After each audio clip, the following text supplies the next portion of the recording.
From a secret underground bunker somewhere in the Arizona desert, 40 feet below the Earth's surface, two men, aided by their robotic artificial intelligence, Jennifer, At your service. hide from their wives and kids to discuss man stuff with interesting and unusual people. These men are the Bunker Boys. Not to be confused with the boy band, we are the Bunker Boys. Hello. Hello. How art thou? I'm fine. How are you?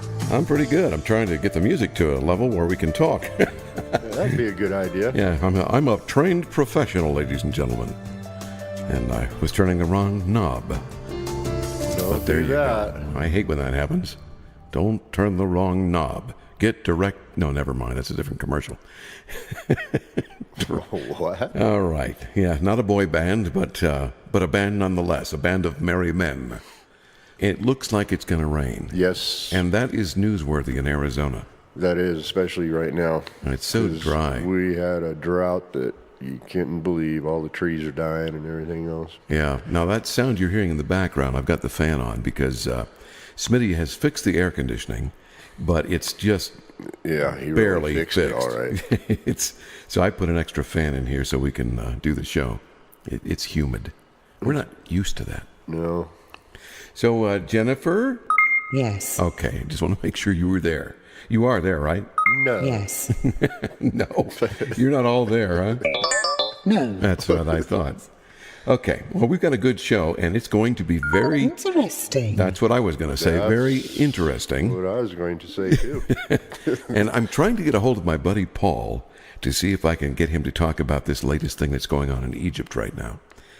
Just a couple of days ago, they found an embalmer's workshop where they used to make and embalm the mummies. I just heard the thunder I through the did air too. tubes. Yeah. Hope it doesn't come down here. Yeah, I mean, me too. But anyway, they found this embalming area, and they say it is a treasure trove of information. It's got the oils they use to make the mummies, to put it through the body, through the venous system, so that the body would not, pardon the expression, rot. The venous system? Yeah. That's what it's called. Is that the veins? The circulatory system. Okay, I'll say it that way. That sounds a little better, perhaps. The venous system. Yeah. I like the venous system. I'm no doctor, but you know what a venous system is. System of veins. But anyway, I'm not sure that's right, but it sounded good. How did they get it in there? Well, I don't know. They must have used some sort of straw or tube or something. Probably, huh? Get a mouthful and shoot it in there. Blow it in there with it. Or maybe I'm totally washed up and wrong, and maybe they just rubbed it on the flesh. I'm not sure. But they would take the organs Well, out you of the better body. get your facts straight. Well, there, that's why buddy. I'm going to call Paul and see if we can get him to tell us. But they say that it was discovered near Memphis, the ancient city, actually near the Saqqara necropolis of Memphis, to be exact. And- Tennessee? No. You're funny. Okay, keep going. I'm sorry. You always throw me off track, and then I I know, can't find I'm my sorry. place here. But that latest find was announced at a press conference, or a press conference, as I was going to say.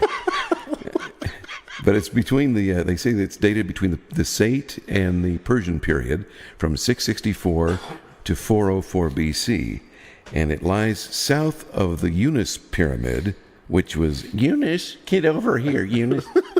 The Yunus Pyramid, which was last excavated 100 years ago, back in 1900. Wow. So they have found an embalmer's cache. It's got a collection of pottery vessels and bowls, measuring cups, and they believe that the findings will reveal a lot about the oils that were used during the Mummification. mummification process. Thank you for your help. You're welcome. Because sometimes I need that little push to get over the edge there. I noticed, so I did it. Well, I'm over 50, that happens. But yeah, cool stuff. They have a lot of canopic jars, or canopic, which are the jars that they would put the organs in after they took them out of the body, and they would bury them separately, or maybe in the same tomb, but with the body, which is weird to me. Why would you take the organs out if you're going to rise again. That's what their belief was. I don't know. I don't know either, but interesting facts. It seems like every few months they're finding something. So how long ago did they find this? Let's see. Now, we're recording this show ahead of time, but this was back on July 14th is when the press release was. So maybe it was, Saturday, July 14th, and it dates back 2,500 years. Ooh, thunder. Wow. I heard that thunder. Head on, man. Head on. All right. So just to, this is kind of funny. They found a, I didn't cue you to laugh yet. Oh, I'm sorry. And if I need something, I got a laugh track here. Oh, okay. I'm just saying. But anyway, they found this mask, this burial mask, that's gilded in gold, and a lot of that stuff is. And the priest's gold name, gilding? Gold gilding in a stone building. Say that 3 times fast. And gold gilding in a stone building. Okay, I didn't literally mean to say it that fast. Oh, I'm sorry. It's like dealing with a 12-year-old. I love it. But anyway, you keep me young, Garth. That's good. Yeah. But anyway, the priest, his name was, the town was Mutt. The priest of Mutt.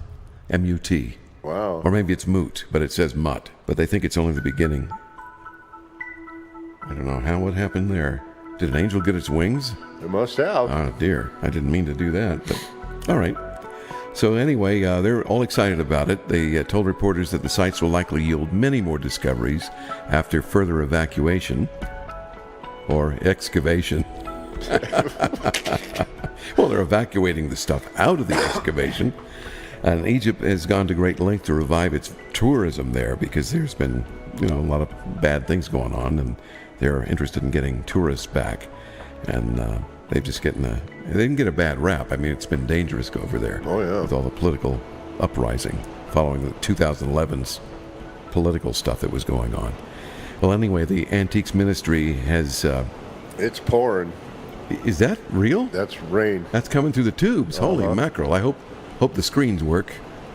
Holy moly. Yeah. Boy, it's just pouring down, isn't it? Yes. Here, let's be quiet for just a second. I'll turn my mic up. Wow. You can hear that. My wife just hung up some clothes on the clothesline. Note to self, bad day to hang up clothes. Yes. I told her to do it earlier. Well, there you go, telling her what's right again. Well, I said, if you're going to do laundry, you better get it done because it's supposed to rain later. It wasn't supposed to rain this early. I hope she pulled it in soon enough and didn't get it all wet again. I'm sure it's still out there. Yeah, boy, it is coming down. It Good. is coming down. Wow. Holy mackerel. Yes. Well, there goes everything again that I just fixed. Oh, that's right, because you had all those gullies that you had just filled in. Yeah. Did you put rock in it, too? I was going to do that today. Going to. Well, it got so darn hot yesterday. How darn hot did it get? Pretty darn hot. That's what I thought. I just hope it doesn't. If it rains moderately, it'll be fine. But if it just comes down in buckets like now, it's gonna screw me again. Oh boy, I hate doing things 3 times. Mm-hmm. That's my big pet peeve, having to do it over and over again. It's one thing if you do it right and you take extra time and you get it done, but having to do it over and over again, it's right. Just not fun. I agree. Well, just like they say, measure twice and cut once. That's right. And if you're me, you measure twice, cut once, and you go, I'll throw that one in the scrap pile. Let's measure 3 times and cut once on the next piece. Telling you. Yeah, we'll talk to Brother Paul, my friend Paul, about this Egypt stuff, because he's been there a couple of times, I believe. Yeah, a couple times. And he could really give us some insight on that and tell us all about it. I can tell you stories that would make your hair curl about what he did over there. But he probably wouldn't want me to do that, since this show is heard internationally. But anyway, yeah, interesting character. And I hope he'll call me back here. Space flights. Have you heard they are coming to town? First tourist flights could come in the year 2019. 2 companies leading the pack, of course, the rich folks of Virgin Galactic, Richard Branson, and Blue Origin founders Jeff Bezos. They're both, or Bezos, I never know how to pronounce his name, but they're offering rides to outer space and then back to Earth again. for $200,000 to $300,000. Yeah, I think it says they start at $250,000 with Virgin, and they're not sure yet on the Blue Origin. Would you do that? I think I would. Yeah. Fly to outer space and back? And they have the vomit comet. You could do that. It'd be weightless for a short time. It's where they train the guys to do space flight. Right. And they dive the plane, and you're weightless for, I don't know what it is, 2 minutes or a minute and a half. Was it that long? It's about a minute and a half, I think. But we can look that up, or have Jennifer pull it up for us. And how long is the vomit comet? That's what they call those. How long do you dive in a vomit comet to be weightless?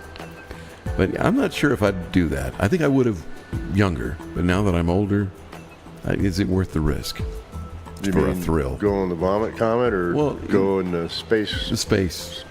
Yeah, into space. It would be kind of neat. I mean, I don't think you just go up for a few minutes or an hour and then come back down, isn't it? Yeah, I don't think it's very long. I don't know if it says here. I think they have to go up 62 miles. The boundary recognized by the Air Force is 50 miles straight up, and that's considered space. And the sky looks dark, and you can see the curvature of the Earth at that point. But they've got 2 pilots so far that are going to be piloting these things, and at least on the galactic side, the Virgin Galactic. But I don't think I'd do that. I think I'm going to save my money and try it. Yeah? I could probably get that. I think I'd rather probably get the money up in another 50, 60 years. Yeah, it's probably, if that. Done. Yeah, that's way too much money. If you get that kind of money, well, I already have $100 in the bank. Well, you're well on your way, young man. I'm on my way. But it says Blue Origin in this article has developed a system that's more like a traditional rocket, not quite like an airplane. And it's called the New Shepard. It has places for 6 passengers in a capsule that's affixed to the top of a 60-foot long rocket. And it travels, like at a rocket trajectory several miles toward the sky. And they did a test on April 29th of this year, and the capsule made it 66 miles. So, I don't know, did it stop then, or what? Yeah, it just stopped and froze and stayed. Hey, well, get in line now. The rocket sort of works. Too much scariness there. Ah, you big wuss. Yeah, SpaceX and Boeing are trying to do the same thing with their own capsules. And they're going to use NASA astronauts and see if they can get to outer space. But they're going to do private passenger flights. Your pilot is so-and-so from NASA. Jorge. Jorge might be a fine pilot. We just don't know. He could be. As long as he wasn't driving a truck just before then. I mean, I want a real pilot. That's all I'm saying. Which reminds me, now we're on the topic of space. President Donald Trump has given the okay for a space force to fight battles in space. Now, why do you think this is happening? To be the first to do it, to have an army for space? Or is it because of the WikiLeaks thing that happened? Have you heard about that? No. There was, WikiLeaks released all these articles that came out of private emails from NASA and other databases for the government that someone hacked. Leaked, yeah. Leaked or hacked, I don't know which. But they talked about how there was an elite space force that was in existence now, and they patrolled our skies in special spacecraft, and that they had met aliens and whatnot in space. So it's kind of, to me, like, all right, now we're going to admit what we have, sort of. So now it's okay if you see something weird. It's us in space. And we're coming in and out of the atmosphere, right? I see, said the blind man. Yeah, so, I don't know. I kind of think that's what it is. But I think we've had a space force to some degree. So they have met aliens up there? Well, that's what the rumor is. And they're having a space force so they can prevent others from attacking us. I don't think they could do it much anyway. Speaking of all this rain and being that we're in Arizona, did you hear about that flood up in Flagstaff not long ago? No. A family got killed. They had to evacuate 200 tourists up there, and there were 2 different rounds of flooding. And there were folks down at the Havasupai reservation, you know, Yeah. that beautiful area we always talk about wanting to visit. Yeah, I saw that on the news there. Yeah, well, Havasupai reservation has a deep gorge just off the Grand Canyon, and there were 200 tourists down there that were vacationing and frolicking in the pool there. And by pool, I mean natural pool, not a swimming pool. Right. And they had to move them all to higher ground. Yeah, that water is like emerald green, and Oh, it's beautiful. it is. It's stunning. But now it's all poop brown. Oh, I'm sure it is now, yeah. And today it's raining, so It's and getting- we're only an hour from there, or Right. 2 hours maybe. I think it's almost 2 hours. 'Cause Yeah. It's like 26 or 36 miles on a dirt road once you get off Route 66. Is that right? Yeah. The shallow creek there overran its banks on the reservation campground, and all those folks were camping in tents, and they had to move them. Nuh-uh. Uh-huh. Said one of his friends was in the bathroom when the rain came down, and they had to stay in the bathroom to wait out the rain. He said the sky just opened up and the wind started blowing, and sand was blowing everywhere, and the rain was coming down in sheets, he told bet. Associated Press. I bet.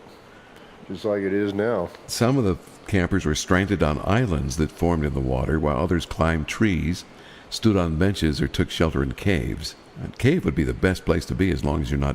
Yeah, not in Thailand or wherever that. Oh, yeah, those boys. That soccer team. Soccer team, their coach took them into the cave, and then it flooded.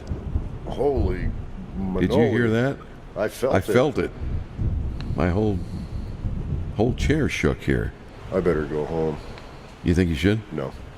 You might melt on the way I home. think if anything happens, my wife will call me and I'll jaunt on over there real quick. Then you'll have to. Huh? Yeah. Yeah, we haven't seen rain like this in a long time. Well, you weren't here Monday. Oh, did it rain like that Monday? Yes. Yeah, it That's done. why I had to take the tractor out and redo everything. Oh, yeah, Phoenix was just hard hit as well.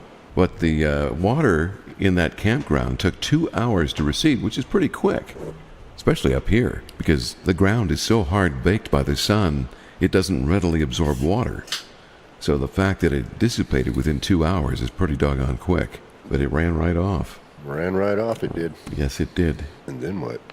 And then scientists have said and discovered... Scientists... I'm trying to brighten things up and you're laughing. Scientists have discovered that heat affects your brain in a very negative way. Oh, I bet it does. That explains all the drivers in South Phoenix. Yes, I have to say that. I agree. But they say that you slow down in your thinking, and your brain kind of doesn't think very quickly. I mean, it's just, they say they've measured it. It's 13% slower when a person has to operate in extreme heat. They did a scientific study. They studied 44 college students living in Boston during the 2016 heat wave. Now, scientists did this? Scientists, so you know it has to be true. Right. Wink, wink.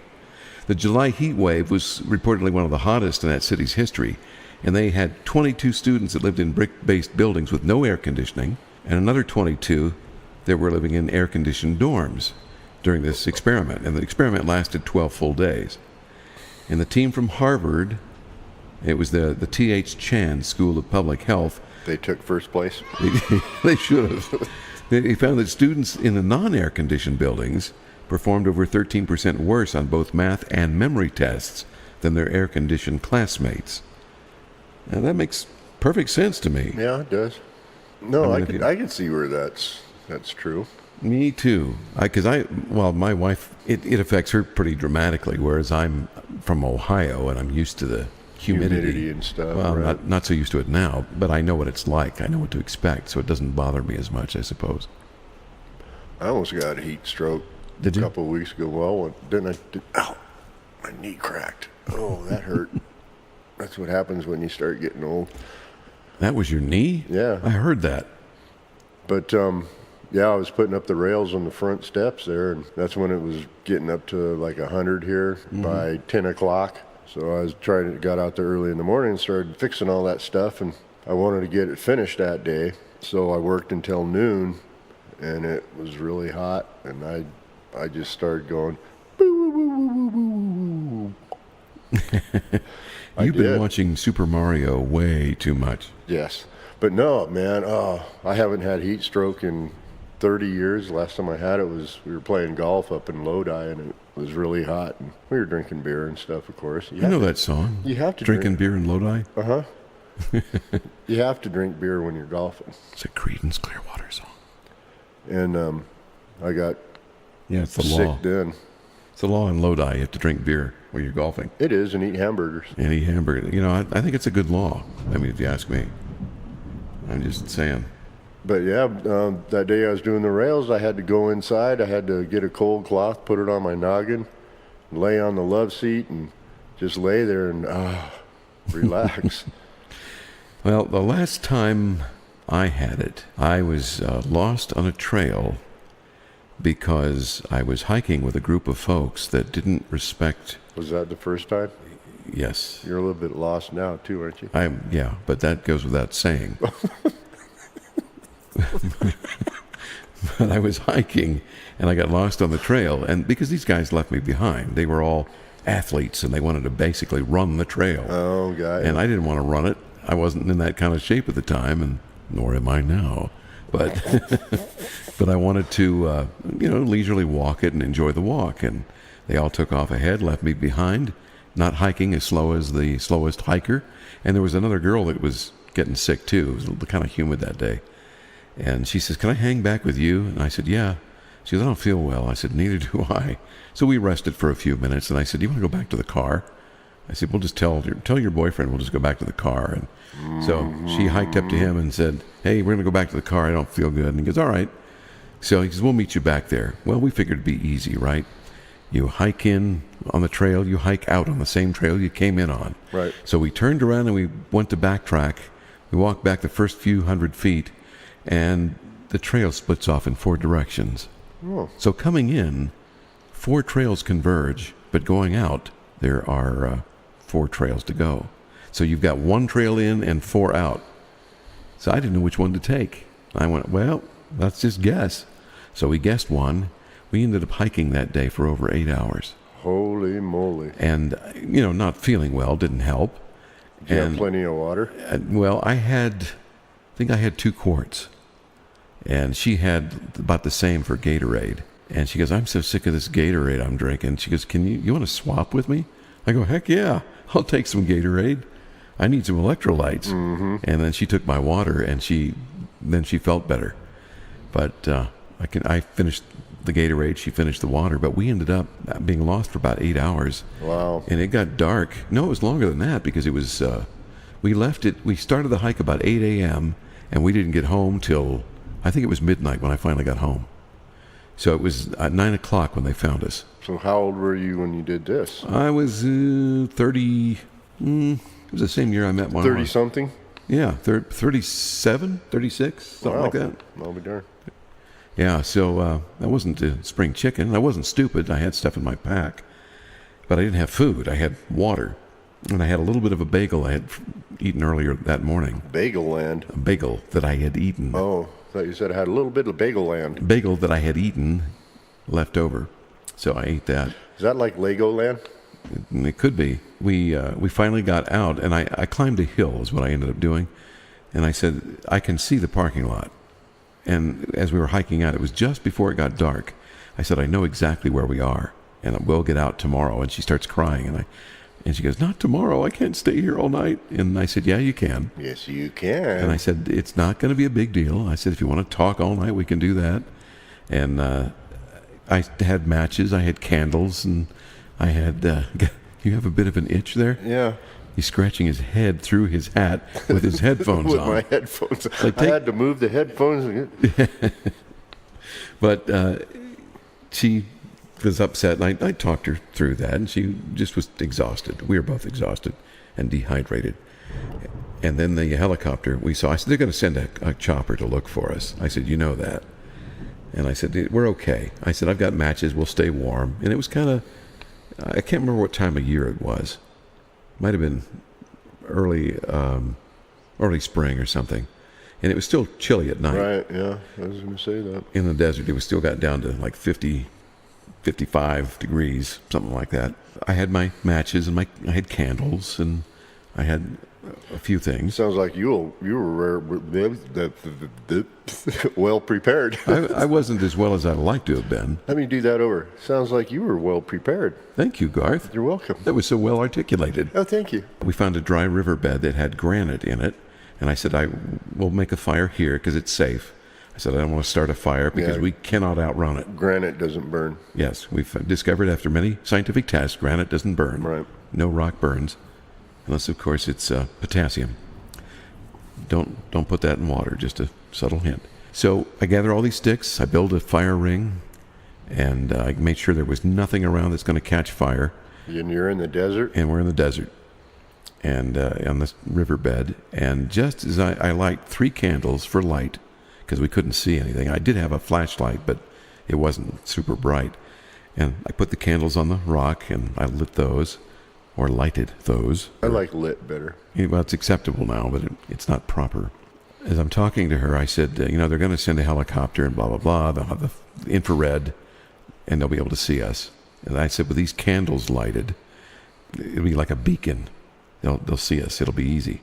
And she goes, I hope you're right. I said, I'm right. I said, they may not be able to get to us because there's so much overgrowth and brush. There's no way for them to land. And I said, the only place they could land would be back in this little old corral that's probably 100 years old. And there was a tree in the corral, and there was just enough room for maybe a chopper to land. And it was a small one, but it was, big enough to hold 4 people. So as I'm talking to her about it, I hear... Don't slurp your soup. That was my helicopter noise. And it comes over the horizon. I see a dot with a headlight coming at us from over the mountains. And it's probably 20 miles away. And I said, there it is. That's the chopper. They're coming to get us. She goes, no, you're kidding. You quit kidding me. I said, no, look. And she saw it. I said, do you see the headlight? She said, yeah. I thought, that's a chopper. So no sooner than I say that, probably 15 minutes later, they're right over top of us. And I got my flashlight, and I'm hitting them with the beam. Sending an SOS? Sending an SOS. I just flashed it a couple of times. So they were able to land, and it was so rough cutting through that brush. I was the gentleman, and I walked through the brush, cutting my legs up and tearing them up and holding the brush aside so that she could walk through without much damage. But my legs had blood running down into my socks. Wow. That's how cut up my legs were. And then, of course, I was dehydrated. She was dehydrated. And as soon as the guys landed, they were yelling at us, saying, hey, we can't get there easily. Can you get over here? And I thought, they've got these suits on that they could walk through fire and it wouldn't hurt them. And I'm, got my hiking shorts on. So back through the same place we just hiked through and got our legs cut up. And I did the same thing, held the branches back for her, and she got through it. This stuff was like a thicket. I mean, it was really, really dense. And it's the kind of stuff that javelina live in, underneath. Yeah. And it was just rough. But I got to the chopper. I got her to the chopper, and they asked us, I know it's a kind of personal question, but when's the last time you peed? I said, it's been a while, but I did. And she goes, I did too. I had toilet paper in my pack, and I let her use that and go privately and use the restroom. We both said, it was bright yellow. And he said, well, you're dehydrated. Yeah, I said, no kidding. Yep. I could have told you that. But they were nice, and they gave us water right away. And we drank the water, and he says, drink as much as you can drink. So we did, and got in the chopper, and they lifted us up, and we flew precisely 1 minute and landed in the parking lot, which was just over the area we were in before. Oh, boy. We just couldn't see. It was dark, and the flashlights weren't working. And well, it sounds like you were a hero. well, I wasn't. Her boyfriend thought I was a hero, but the rest of them called me a zero. Because he says, what are you doing? You're hiking up here, and you don't know where you're at, and this and that. I go, look, I was a guest of these people who left me behind. Who said that? One of the rescue guys. They had called in an ATV team, too. Oh. And they were working the ground while the chopper was working the sky, looking for us. And he gave me a lot of lip. He goes, you came in here without a GPS or without a compass? I said, well, I can tell north from south, east from west. I know where I'm at that way. But, and I got back to almost to the parking lot. I said, look, I thank you for your time and looking for us, but this is not something I set up. This is not something I intended. And normally, when I hike by myself, I have a map, and I bring my compass, and I had my compass with me. I didn't have a GPS. And he said, "Why do you have a GPS?" I said, "How much do GPSs cost?" At the time, they were like $4. Mm-hmm. I said, "I don't have money for that. I'm barely able to make rent." Right. So, I was thinking I was going on a leisurely hike, and it was with well-marked trails. But Well, it's the other guy's but they fault. weren't. Yeah, it's always the other guy's fault. Well, no, the guys that took off ahead of you. Yeah. It's their fault. Well, really, I would have blamed them. Really, it is their fault. They shouldn't have done it. And it's my fault for not taking the right trail. Now, here's the funny part about this. That's why you should always carry flagging, too. Yeah, so you can tell where you were before. Mm-hmm. Yeah, that's a good idea. Hang a little piece of flagging on a limb or something. I usually break a branch so I can see where I've been. But I ended up... Right. I did. But we ended up taking 3 out of the 4 trails. And I went after hiking many, many miles, to no avail. About the second trail we hiked, this guy on a horseback shows up. He goes, "Hey, you look lost." And I said, "Yeah, we are lost." And he goes, "Can you ride?" I said, "Heck yeah, I can ride." And the girl goes, "I've never been on a horse before." I said, "You can ride. I'll teach you." And he goes, "Well, I've got some other horses back at the trailer here." He says, "I just took some people on a horseback ride." He says, "I'll come back and bring you horses." And he says, "How does a nice cold Coca-Cola sound to you?" I said, "That sounds great." He says, "Just fibbing." Well, it turned out he was just fibbing because he never returned. Never came back. And then we hiked another 4 hours. I'll be down. So it was, I think he told us to stay on the trail, which we did. And we kept hiking toward where he said to go, but that trail split off itself. We stayed with the main part of the trail, but the one that split must have been the one he took because we never saw the guy again. Isn't that something? Yeah. Boy. Old cowboy, skinny as a rail, and had a big, thick old mustache, white hair, and long white hair. One tooth. A couple teeth, and a big cowboy hat. How does a nice cold Coca-Cola sound to you? Sounds pretty good. Too bad. Too bad. Just teasing. So I just drank it. I just drank the last one. But yeah, that was, I wouldn't call that harrowing. It was very frustrating. Oh, I bet. And then finally I got to a trail where there was a mountain. It was like an overlook, like a little prong that stuck up out of the ground. But it was about, I'm going to say it's about 60 feet high. And I climbed up that.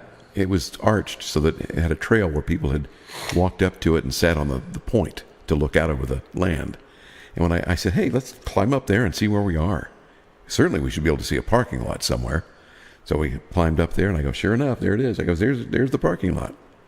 And I'm sure my car's in there, but I couldn't see it where it was parked. But I said, there it is. That's where we came in. And I said, "Remember the water tower we passed on the way in?" I said, "What side of us did that water tower pass us on?" She said, "It was on the left." I said, "That's correct. It was on the left. And there's the water tower." So it all fits. Now it's on the right. No, it was still on the left. Oh. But we were just west of the parking lot and south. We would have been out the next morning. It would have been no trouble at all. I just wasn't going to continue walking through that thicket and cut up the rest of my body so we could get to a car. I was willing to put my backpack under my head and sleep on a rock. I was okay with that. My wife and I almost got lost when we were elk hunting. Yeah? We were out in the middle of nowhere, of course. And I was driving the truck, and we were going down this road, and I go, "Oh, look, that looks like fresh elk poop." So I got out, and I tasted it. Tastes like it, too. Tasted like licorice. No. No, but we got out and grabbed the guns, and we started walking, following the hoof prints. And I should have paid attention more, but because it was so fresh, I'm like, "Oh man, this is going to be good. Yeah. It's got to be close."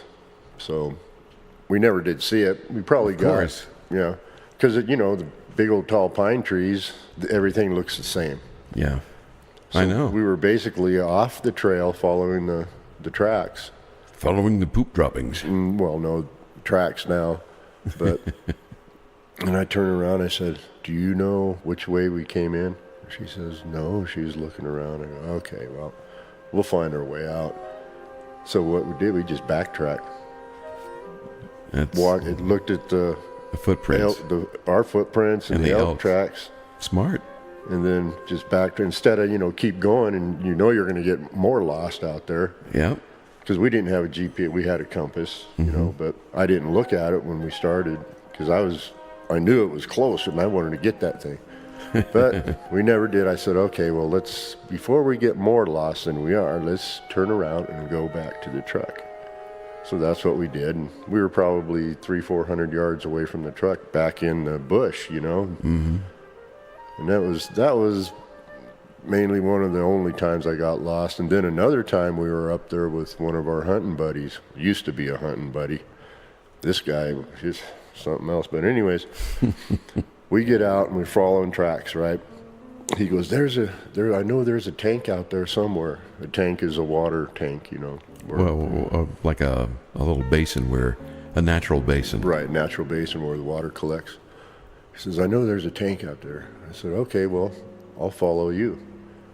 So I'm following him, and, we're going through the trails, and we'll go off a trail and go through the grass and brush and everything. And we finally ended up at the tank, but then we started back. There was nothing there, no good signs or nothing. So we started back, and he goes, which way did we come in? I said, this way right here. Because there was animal trails, going through the brush, and we really didn't know which one we followed. Mm-hmm. He goes, no, we came in on this one. I said, no, I think we came in on that one over there. He goes, well, I'm going to take this one. I said, see where the sun is? Remember where the sun was when we took off? Mm-hmm. We only hiked, good maybe an hour, and the sun doesn't move that quick, So anyways, we're going back, and I said, no, I'm following him. And I said, no, this isn't the way. This isn't the way. And I look at Mary, I go, do you remember any of this? She says, no. I says, well, I'm going to go this way. Well, sometimes when you backtrack, it looks totally different than the way you came in. Uh-huh. And so I don't always trust that instinct because you can be wrong. Right. But you pick out certain things that were there, then you're okay taking that leap. But anyways, he says, well, I'm going to go this way. And so he veered off to the right, and I stayed off to the left. I said, go right ahead. I said, I'll meet you back at the truck. We were kind of keeping in yelling contact, and then he got so far away we couldn't hear him anymore. So we went and we crossed a road as we were walking, coming in, and the truck was on another road. So I looked at my wife. I says, you remember this road, don't you? She goes, yeah. I said, okay, we're on the right track. Perfect. So I kept walking towards where I thought the truck was. So all of a sudden, go, hey, over here. I'm not going to say his name, but hey, Skippy. Hey, dumbass, over here. And you could barely hear him. What? I said, over here, come over here, follow my voice. About 5 minutes later, he shows up. He goes, did you find the truck? I said, no. I said, but I think I know where it is. I said, you would have been up on Hell's Mountain up there when the truck's all the way over here. Yeah. Which he would have, So I said, follow me. Well, I know the other road that the truck is on is in front of us.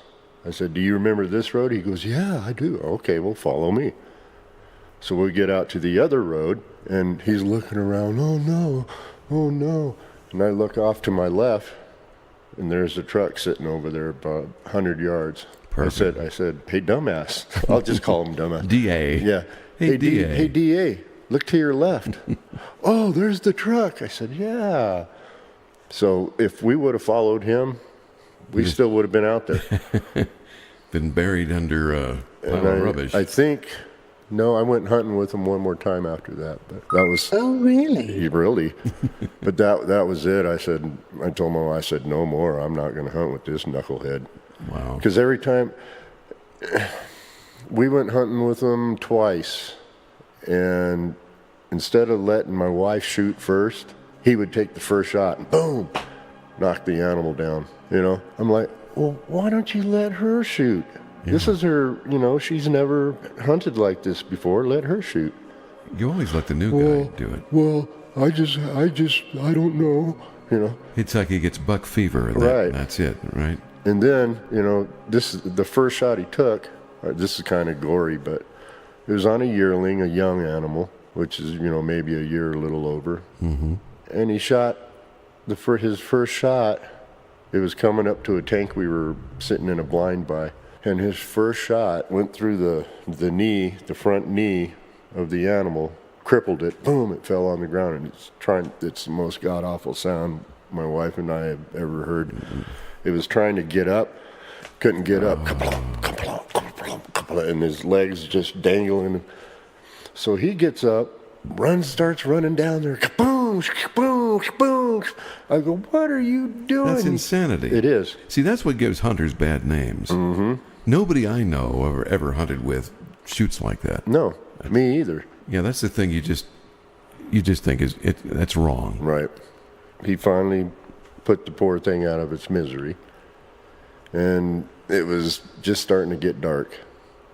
And it was during the winter, early winter anyways. Mm-hmm. And it was getting cold.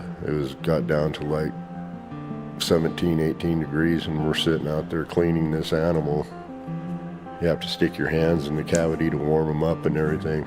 Under the headlights of the truck, the only thing I got out of that was the heart and the liver. He didn't give us any meat or anything. You're kidding. I'm like, he's SOB. But then we went with him again, and we were sitting at another blind by a tank. We were a good 100, 150 yards away. And it was early. It was probably about maybe 7, 8 o'clock in the morning. You could still see the frost on your breath and everything. Mm-hmm. And all of a sudden, those two guys, my wife and him, were sitting up against the blind, falling asleep. And I'm keeping a visual on this tank, to see if anything's coming up on it. So I'm looking, I'm going, psst, psst, hey, wake up. And they're like, what? I said, there's one at the tank right now. So he turns around, takes a beat on it, boom, just like that. I'm like, why didn't you let Mary shoot at it? Come on, you idiot. He's probably thinking you're drawing his attention to it so that he can shoot it. Well, they were both sitting there. They had guns. I didn't have my gun that day.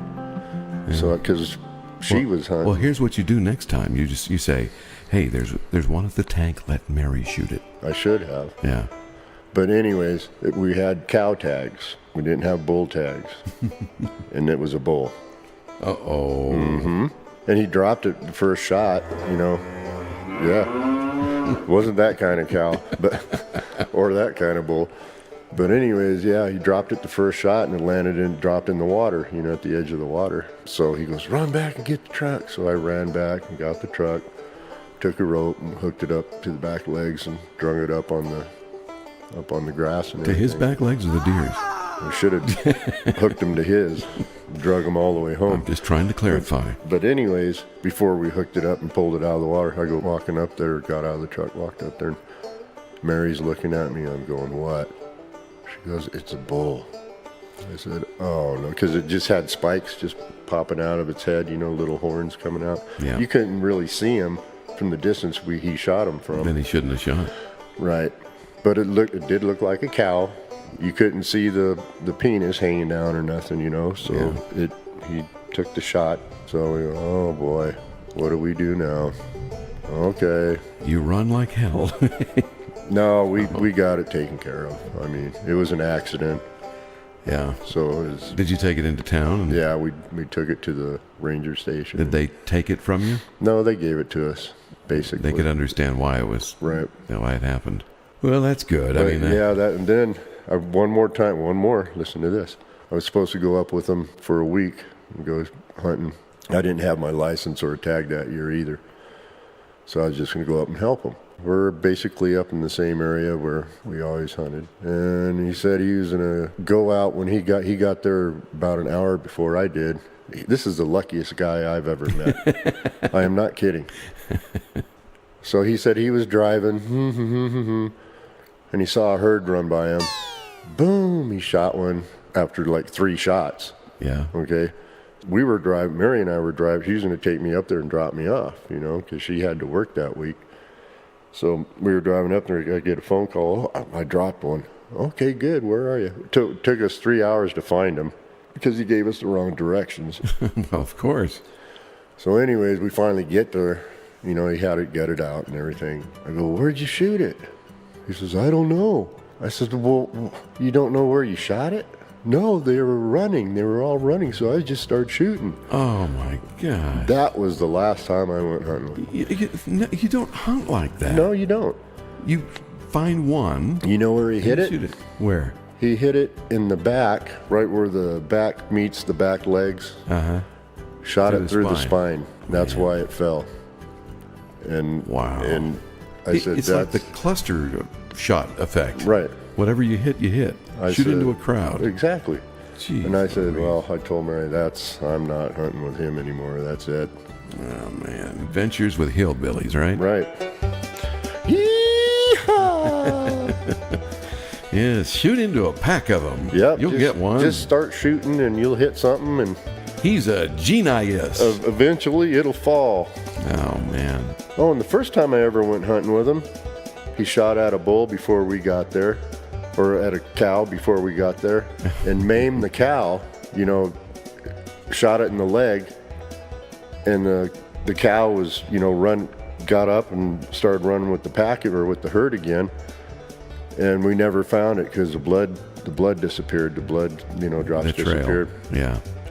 Wow. So we were trying to looked for that for a long time. I'd be afraid that guy would shoot me. Yeah. Well, so anyways, I said on that trip, that was the first trip, I said, well, how far were you away? He goes, oh, probably about 450 yards. I said, and you took a shot like that? Wow. And so anyways, the next morning, we all got up, went out on the hunt, and that same herd was running across the road, right? So my wife and he get out, and they started following the herd up a hill, up a mountain. Before it got into the safe area, there's an area up there that you can't hunt, and the animals know that. So they run up, they jump the fence and go out up there to where you can't, because it's on a military base, basically. And then, after all the first herd went running by, I was standing by the truck. I let them go. I let those two go with their rifles. I was standing by the truck, and here she comes, hobbling behind the herd. Yeah. Wow. I should have realized then. Yeah. Did you take her out? Did you shoot her? No, I didn't have a rifle. Oh, because I didn't have my license or a tag, and if you get caught with a rifle in your hand, yeah, you're hunting. Exactly. That's too bad. But yeah, it was really sad. Well, kids don't do that. No, and adults either, for that matter. Yeah, that's pick one deer. Make sure of a clean shot. Know what you're shooting at. Exactly. Do you know how many times people get shot because the person doing the shooting thinks it's a deer in the woods, and they don't wait till they can see it? Yeah, they just shoot into bushes. It's like you can't do that. Just think of it. Reverse it on yourself. You're making a noise in the woods. You don't want to get shot. Exactly. Yeah. So I don't know. When I was used to dove hunting a lot in. Where we first lived here in Arizona, and I found a spot that the dove were just thick. They'd fly over me all day long. So there was a guy up on the hill watching me. So the next day I went back, because you're allowed 10 per day, basically, of dove. I went back to the same spot the next day, and I get there before it gets light, because they like to fly at first light in the morning, right? The gray of the morning. I'm sitting there, and here I see the dove. You could hear the dove fly by. Yeah, their wings make a noise. Right, and I had Mossberg with me because he would retrieve them for me. Perfect. And I'm, Mossberg, do you hear that? He's on alert. Yeah, and all of a sudden, here comes all the cars. And the trucks coming up the road and everything. And there's 10 trucks there in my spot, in my area. Great. So all of a sudden, I said, okay, well, it's hunting season, fair game. That SOB on the hill must have ratted me off yesterday, told everybody where the birds were. I'm hunting, boom, boom, boom, get a couple birds. By the time everybody else was getting there, I almost limited out. I had 8 birds, I only had 2 more to go. So anyways, there's a couple, a man and a lady, they pulled up. They didn't see me because I was in the bushes, right? Hiding from the birds, because if the birds see you, of course, they'll veer off, basically.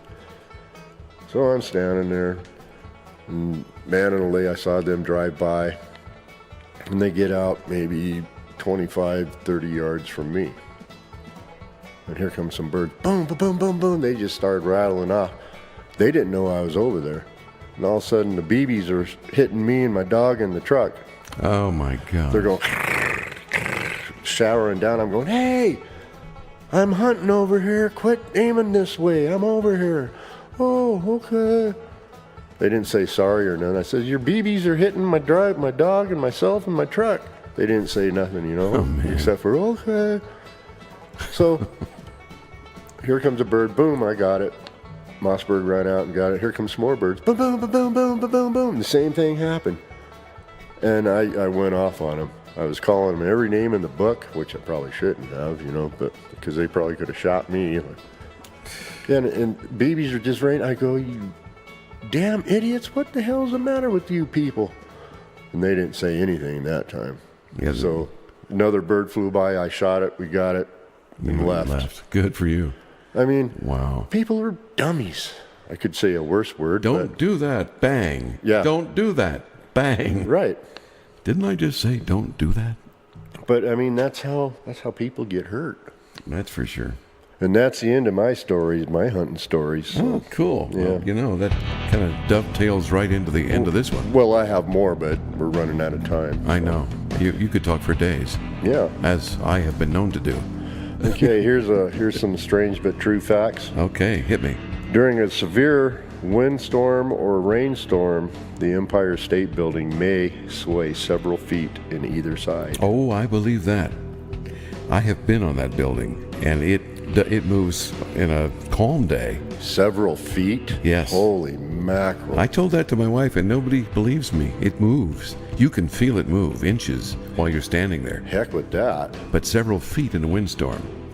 They have to build them all on rollers so they don't collapse during an earthquake, or even though earthquakes aren't prevalent in New York City. Well, how long has the Empire State Building been up? Since the 30s or something? Yeah, I think 1930 something, yeah. And they had... Sounds right. They put it on rollers, you said? Yeah, it's on rollers at the bottom. Well, I'm sure the rollers are on the top. Well, some things could be built in between, I guess, in between floors. Right, okay. But I don't know exactly how it's done. But, yeah. But I think it's at the base. I'm sure it is. Yeah, that's scary. Isn't it? I'd hate to be on that building when it rains and blows. You ain't kidding. Well, that's the end of the show. We'll have a good one. I'm going to get a hold of Paul, I swear to you, and we'll talk about Egypt. Don't swear. It's fascinating. I bet it is. Well, thank you for listening. We are you're Chris welcome. And... I'm Garth. Are you sure? Uh-huh. Most of the time. And anyways. both of us are the Bunker Boys. And we are. The Bunker Boys. Bye-bye. Bye.